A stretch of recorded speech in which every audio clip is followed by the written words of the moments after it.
BMKG memprediksi potensi megatrust yang akan menyebabkan gelombang tsunami setinggi 20 meter di pantai selatan Jawa Barat. Pihak BMKG mengimbau warga untuk waspada dan juga mengedukasi masyarakat sekitar pesisir untuk meminimalisasi dampak gempa.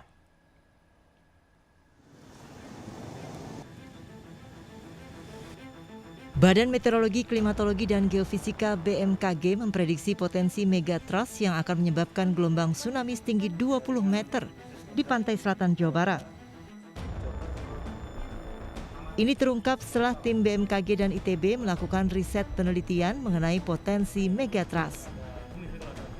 Pihak BMKG dan ITB memprediksi jika zona subduksi atau tempat pertemuan lempengan tektonik bumi bergerak, maka daerah seperti Barat Sumatera, Selatan Jawa, dan Selatan Nusa Tenggara mendapatkan dampak terbesar dari potensi megatrust.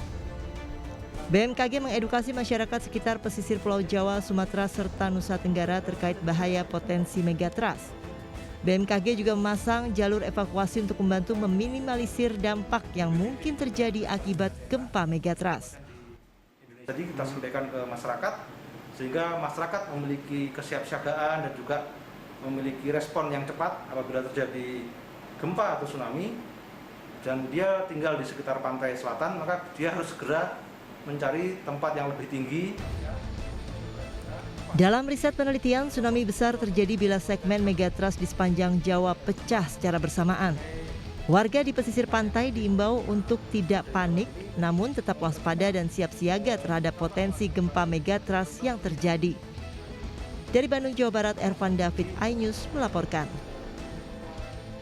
Penelitian Institut Teknologi Bandung ITB mengungkap potensi tsunami di selatan Pulau Jawa setinggi 20 meter dan tsunami terjadi bila ada gempa besar di zona megatrust atau jalur subduksi lempeng bumi di kedalaman dangkal. Kita langsung bergabung dengan Ikatan Ahli Tsunami Indonesia, Bapak Gegar Prasetya. Selamat siang Pak Gegar dan salam sehat selalu. Selamat siang, salam sehat selalu. Baik Pak Gegar, sejauh apa kita harus mengkhawatirkan potensi tsunami akibat megatrust ini Pak? Ya, jadi penelitian yang dilakukan terakhir yang dipublish di jurnal Nature oleh teman-teman dari ITB dan BMKG serta lembaga-lembaga yang lain itu sebenarnya lebih meyakinkan kita bahwa potensi ancaman tsunami dari zona subduksi di selatan Jawa itu adalah real ya, jadi nyata. Sebenarnya penelitian sebelumnya sudah dilakukan tahun 2008, 2009 itu kami sendiri pernah melakukan penelitian zona subduksi, terutama yang di oblik subduction zone atau zona subduksi yang melengkung di depan Selat Sunda. Ada konsentrasi di situ, kemudian ada Pak Wijo Kongko dari BPPT juga yang sempat mempublikasikannya dan presentasikan juga mengenai potensi yang sempat ramai waktu itu di Pandeglang. Kemudian ini dilakukan dengan data yang lebih bagus, lebih banyak, jadi menggunakan kombinasi data seismik, kemudian relokasi di sekitar gempa, kemudian menggunakan data GPS sehingga mendapatkan atau memperoleh di mana akumulasi potensi energi yang ada di selatan Jawa umumnya. Nah, menyikapi hal ini kita sebenarnya harus sebenarnya bersyukur ya, karena semakin mengkristal apa yang harus kita lakukan sebenarnya. Jadi dari sisi penelitian gempa, seismologi, dan GPS, kemudian juga diperkuat lagi dengan studi yang dilakukan oleh paleotsunami. Jadi paleotsunami itu mendapatkan endapan sedimen yang terbawa oleh tsunami dari masa lalu, dilakukan oleh tim Pusat Geoteknologi LIPI dikomandoi oleh Pak Yanto dan timnya. Itu menyatakan juga memang ada perulangan gempa-gempa besar di selatan Jawa.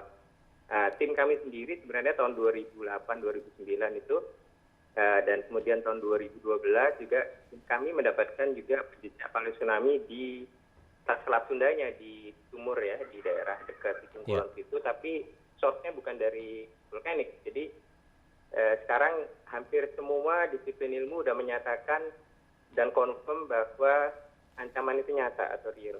Baik, jadi, ancaman itu nyata, berarti wilayah mana saja yang bisa kita antisipasi dan terutama yang terdampak atau berpotensi terdampak akibat gelombang ini? Jadi kalau dari hasil kemarin publikasi terakhir kan ada dua segmen yang diperhitungkan. Jadi segmen barat yaitu yang di selatan Jawa Barat, kemudian yang di selatan Jawa Timur. Tapi pada umumnya menyatakan bahwa semua pantai selatan itu harus diwaspadain karena ada potensi, ada celah atau ada gap di mana aktivitas seismiknya senyap atau aktivitas seismiknya sangat minimal. Sehingga ini yang akan menjadi akumulasi energi di situ. Tapi kalau misalnya rupture-nya sendiri atau patahannya sendiri, secara teoretik dan secara perhitungan sudah dilakukan dengan publikasi kemarin oleh teman-teman dari ITB dan dari BMKG di Nature, publish di Nature. Ya. Itu sudah direview tentunya. Jadi segmen mana yang harus pecah, jadi Jawa bagian barat, Jawa Timur. Tapi kenyataannya yang akan terjadi itu mungkin akan berbeda ya. Jadi saran kami adalah ya kita waspada dengan potensi itu sudah ada, tapi langkah selanjutnya yang harus dilakukan adalah bagaimana kita mengadaptasi atau memitigasi dari potensi ini gitu kan. Karena ini akan pasti terjadi lah di masa depan. Tapi bagaimana lalu kita mengantisipasi atau mengadaptasi situasi ini. Misalnya dengan melakukan edukasi terhadap masyarakat, apa yang harus mereka lakukan. Kemudian juga pengaturan tata ruang di sini sangat penting. Jadi potensi yang demikian besar. Jadi kalau kita bicara tentang gelombang tsunami ancamannya, kalau gelombang tsunami di atas 3 meter di garis pantai, itu sudah impact-nya itu sudah sangat berat ya. Jadi Drastis ya. iya, jadi tinggi Baik. gelombang tsunami apalagi rata-rata di atas 4,5 meter kan dari hasil studi yang terakhir. Pak Gegar, selain edukasi yang disebutkan oleh Bapak, berarti untuk daerah-daerah tertentu apa saja langkah mitigasi yang bisa dilakukan dari saat ini? Jadi dari sekarang itu semua masyarakat pesisir satu harus paham ya. Yang pertama adalah memahami, jadi kita harus berusaha mengedukasi masyarakat daerah pesisir bahwa gempa itu sendiri adalah warning ya. Jadi untuk peringatan pertama mengenai tentang peringatan tentang terjadinya tsunami-nya sendiri. Jadi begitu Anda berada di pantai selatan merasakan gempa besar lebih dari 20 detik gitu ya, maka Anda harus segera mengevakuasi diri Anda mencari tempat yang lebih tinggi ya. Itu opini seperti itu. Tapi yang mendasar adalah harus diikuti dengan ini law enforcement untuk tata ruangnya. Jadi kita harus segera mulai sekarang itu mengatur tata ruang yang ada di sepanjang pantai selatan. Baik. Jadi dari Jawa Barat sampai Jawa Timur. Jadi tata ruangnya harus diatur benar. Tata ruang harus diatur, Pak ya? Iya. Baik Pak Gegar, mohon Dengan maaf law waktu sudah enforcement, habis. Tapi terima kasih sudah berkenan memberikan penjelasan kepada seputar iNews RCTI dan semoga sehat selalu Pak Gegar Prasetya, Ketua Ikatan Ahli Tsunami Indonesia.